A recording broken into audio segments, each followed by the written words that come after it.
Hello दोस्तों की हाल चाल थोड़े सारा दा काफी तो स्वागत है मेरी एक नवी वीडियो। गाइस जैसा कि इस वीडियो के थंबनेल पे आप देख के आए हो, इस वीडियो में हम क्या बात करेंगे बजट की, कहाँ की, केदारनाथ ट्रिप की। तो बहुत सारे लोग हैं जो अपनी गाड़ी पे अपनी बाइक पे जो केदारनाथ जाना चाहते हैं, बट उनको बजट की टेंशन है कि कितनी उनका बजट है जो लग जाएगा, कैसे कैसे उनको जाना पड़ेगा, कहाँ कहाँ पे क्या क्या फैसिलिटीज उनको देखनी पड़ेगी और कहाँ कहाँ पे क्या क्या फैसिलिटीज है, कितने कितने पैसे उनको है जो पे करने पड़ेंगे। तो आपको पूरा बजट है जो केदारनाथ ट्रिप के लिए 2024 में बताने वाला हूँ कि अगर आप अपने बजट पे जाते हैं तो कितना आपको डिस्टेंस कवर करना पड़ेगा, कितना खर्चा करना पड़ेगा, सारी चीजें आपको इस वीडियो के एंड तक है जो बहुत ज्यादा डिटेल में समझ आ जाएगी। उससे पहले अगर आप मेरे चैनल पे नए हो तो चैनल को सब्सक्राइब, ताकि कोई भी लेटेस्ट इन्फॉर्मेशन केदारनाथ ट्रिप से रिलेटेड या ऐसे अलग अलग चार धाम से रिलेटेड आप मिस नहीं करना चाहते। तो सारी जर्नीज आपको, ठीक है, केदारनाथ की जो ट्रिप्स है, जब अभी 10 मई को कपाट खुलेंगे, वो ट्रिप्स भी, हेमकुंड साहिब के ट्रिप्स भी आपको मेरे चैनल के ऊपर देखने को मिलने वाले हैं। तो इस वीडियो में, ठीक है, शुरू करते हैं। इस वीडियो में सबसे पहले जैसे आपको बता दूं कि केदारनाथ के जो कपाट है वो 10 मई 2024 को खुल रहे हैं। चार धाम की यात्रा जो ऑनलाइन रजिस्ट्रेशन है वो स्टार्ट हो चुकी है।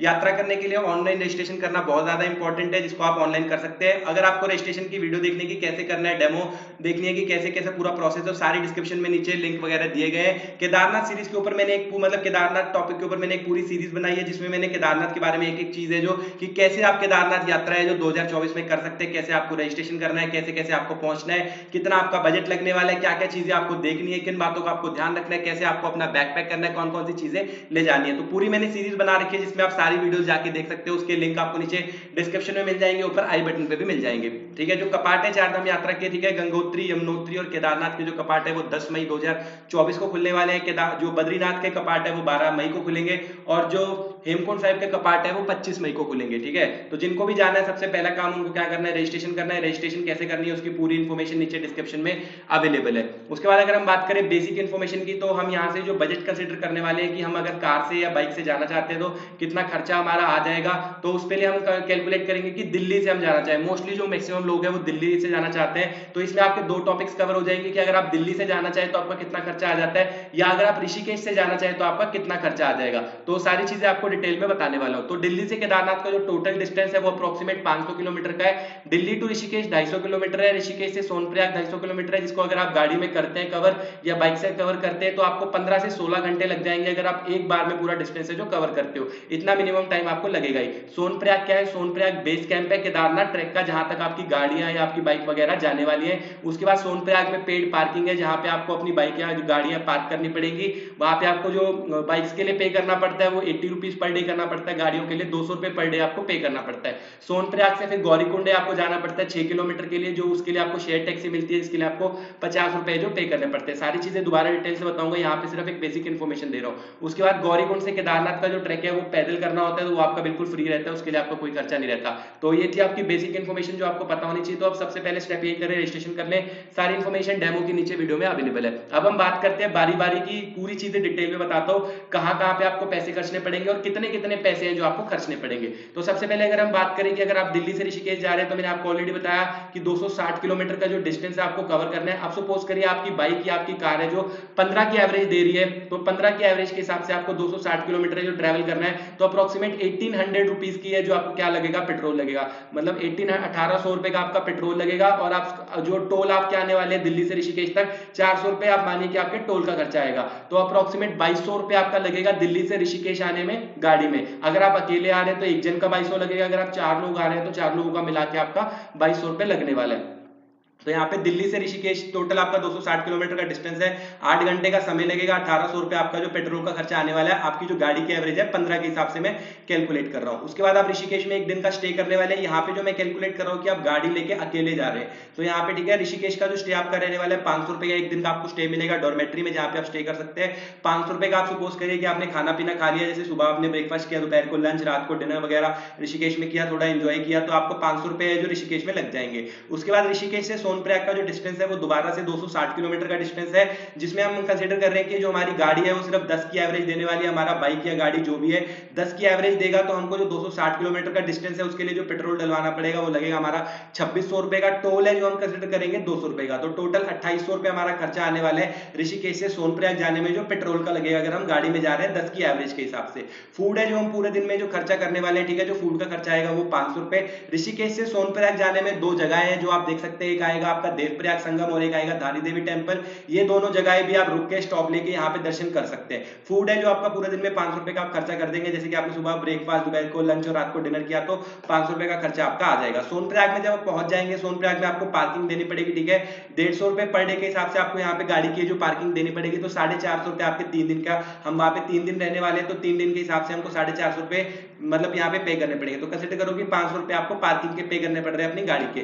उसके बाद जो सोनप्रयाग में आपके पास दो ऑप्शन रहती है, या तो आप सोनप्रयाग बेस कैंप में स्टे कर सकते हैं या आप शेयर टैक्सी लेके जा सकते हैं और गौरीकुंड में स्टे कर सकते हैं, जहां से जो ट्रैक है स्टार्ट होता है। दोनों में से किसी एक जगह पे आपको स्टे है जो करना पड़ेगा। तो यहाँ पे जो हमें स्टे करेंगे जैसे कि गौरीकुंड में, तो अगर सोनप्रयाग में आप स्टे करते हैं तो सोनप्रयाग में 500 रुपए में आपको मिल जाती है डॉर्मेट्री या कॉमन हॉल, जिसमें 500 रुपए पर हेड के हिसाब से आप यहाँ पे स्टे कर सकते हैं। अगर आप 3-4 लोग हैं तो आप 2000 से 2500 का रूम भी ले सकते हैं, जो मिनिमम होटल का किराया रहने वाला है एक दिन का 2000 रुपए रहने वाला है। अगर आप सोलो जा रहे हैं तो मैं आपको यहाँ पे 500 रुपए पर हेड के हिसाब से कंसीडर कर रहा हूँ कि हॉल में। तो अगर हम होटल भी लेते हैं और 4 लोग हैं तो भी हमारे सिर पे 500 रुपए पर हेड तो आएगा ही। तो यहाँ पे हम देख रहे हैं कि गौरीकुंड या सोनप्रयाग में स्टे के लिए हमको देने पड़ेंगे 500 रुपए, और सोनप्रयाग से गौरीकुंड जाने के लिए हमको कितने देने पड़ेंगे? 50 रुपए। किस चीज के? शेयर टैक्सी के।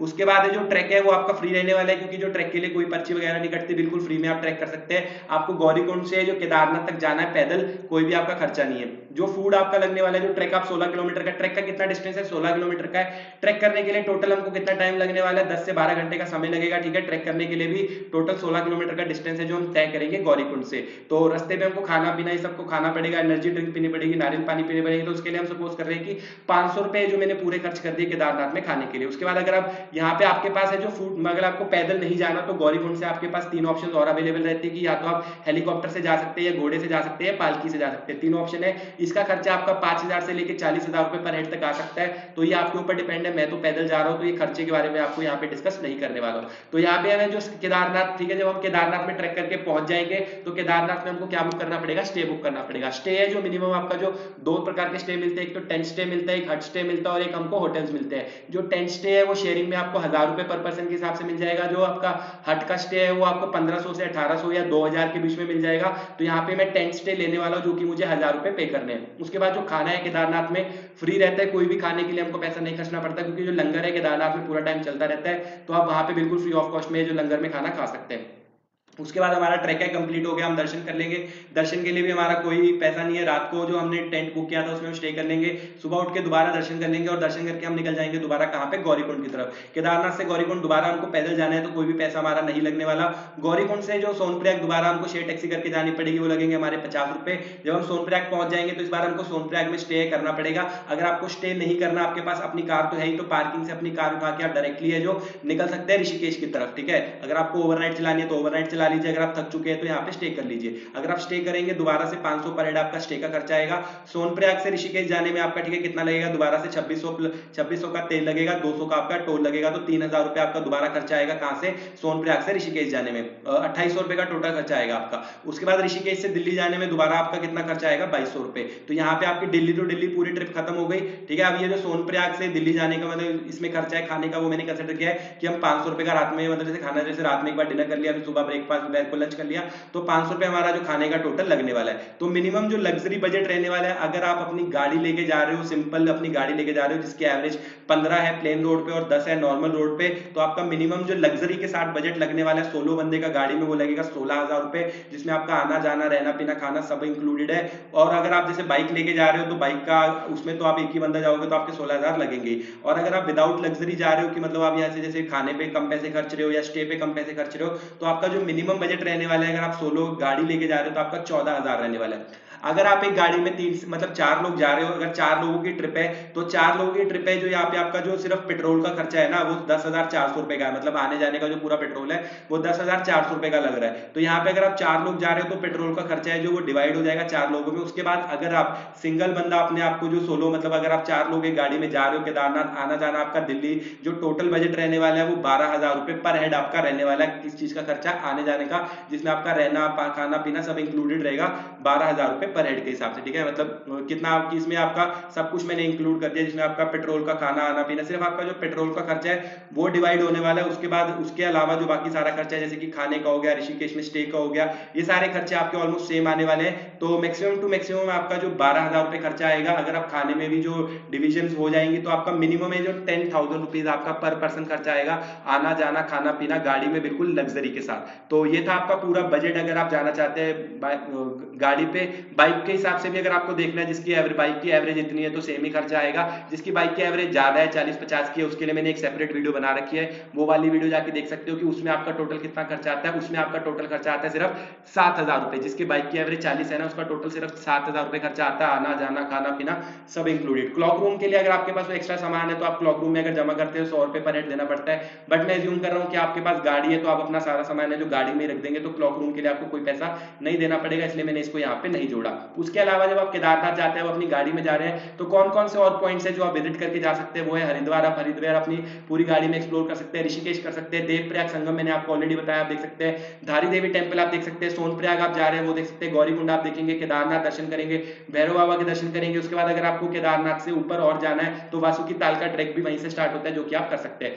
उसके अलावा जब आप ट्रैक करके कंप्लीट आ जाएंगे तो आप जा सकते हैं त्रिगुनारायण टेम्पल, जहाँ पे शिव जी और पार्वती जी का विवाह हुआ था, वहां भी आप जाके देख सकते हैं, त्रिगुनारायण टेम्पल है। उसके बाद चौराबरी ताल जा सकते हैं, ठीक है, ये छोटा सा ट्रैक है जो कि केदारनाथ से बिल्कुल पास में, वहां से आप जा सकते हैं 3 किलोमीटर का ट्रैक करके। रुद्रप्रयाग संगम आप देख सकते हैं, ये भी आपके रास्ते में आने वाला है, तो रुद्रप्रयाग संगम आप देख सकते हैं। देवरी ताल भी है जो, ठीक है, यहाँ से आप अगर चौपाटा की तरफ से जाएंगे तो जो केदारनाथ के रास्ते से ही जो तो चौपाटा और तुंगनाथ है वो काफी ज्यादा नजदीक है, तो अगर आप वहां जाएंगे तो वहां पे आप जाके रास्ते में देवरी ताल आएगी, वो देख सकते हैं, ठीक है, ऊखीमठ टेम्पल देख सकते हैं, चौपाटा तुंगनाथ टेम्पल देख सकते हैं। तो ये सेम बजट में आपके पूरे रूट में ही है, ये जो तीनों चीजें ना आपको बारी बारी पड़ जाएंगी। पहले ऊखीमठ टेम्पल आ जाएगा, उसके बाद देवरी ताल का जो ट्रैक पॉइंट है जहां से स्टार्ट होता है वो पॉइंट आ जाएगा, फिर चौपाटा आ जाएगा जहाँ पे हाईएस्ट शिवा टेम्पल आप विजिट कर सकते हैं, जो कि सेम बजट में आपका रहने वाला है। तो ये थे पूरे डिटेल जो आपको मैंने बता दी, ठीक है, कि आपका कितना बजट आने वाला है, कौन कौन सी जगह है जो विजिट कर सकते हो। तो सिर्फ 10,000 रुपए में आना जाना आपका सब इंक्लूडेड रह सकता है अगर आप गाड़ी से ट्रैवल करते हो केदारनाथ। तो आई होप आपको इस वीडियो से हेल्प मिली होगी। वीडियो पसंद आई तो वीडियो को लाइक कर देना, चैनल को सब्सक्राइब कर देना।